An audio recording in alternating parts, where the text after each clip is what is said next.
അങ്ങനെ ഏതാണ്ട് 100ഓളം വരുന്ന കലാകാരന്മാരുടെ ഒരു സംഘവാദ്യമാണ് നമ്മളിവിടെ ഈ മടക്കൽ വരവിൽ ആസ്വദിച്ചുകൊണ്ടിരിക്കുന്നത്.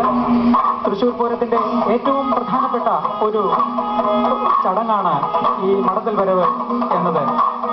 ഏറ്റവും ആകർഷകമായിട്ടുള്ള ഒരു പൂരപ്രേമികളെ ഏറ്റവും അധികം ആകർഷിക്കുന്ന ഒരു ഘടകമാണ് മടക്കൽ വരവ്. തിരുവമ്പാടി വിഭാഗത്തിന്റെ ഏറ്റവും പ്രധാനപ്പെട്ട ചടങ്ങുകളിലൊന്ന്. പാറമേക്കാവിനും തിരുവമ്പാടിക്കും പുറമെ 8ഓളം ചെറുപൂരങ്ങളും ഈ തൃശ്ശൂർ പൂരത്തെ മധുരതരമാക്കുന്നുണ്ട്.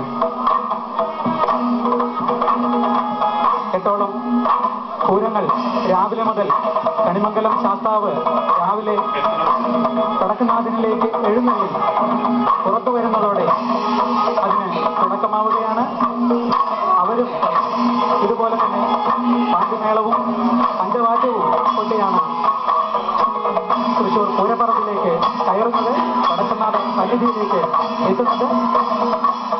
കണിമംഗലം ശാസ്താവ് കൂടാതെ കാരമുക്ക് ഭഗവതി, കുറ്റൂർ നെയ്തലക്കാവ് ഭഗവതി, ചെമ്പുക്കാവ് ഭഗവതി, പാലൂർ ഭഗവതി, ചൂരക്കാഴ്ചക്കര ദുർഗാദേവി, പനമുക്കംപള്ളി ശാസ്താവ്, അയ്യന്തോൾ കാർത്യായനി ദേവി, ഇവരെല്ലാം ഈ വടക്കുന്നാഥ ക്ഷേത്ര സന്നിധിയിലേക്ക് എഴുന്നള്ളി അക്ഷരാർത്ഥത്തിൽ ഇതിനെ ഒരു ദേവമേളയായി മാറ്റുകയാണ് ചെയ്യുന്നത്.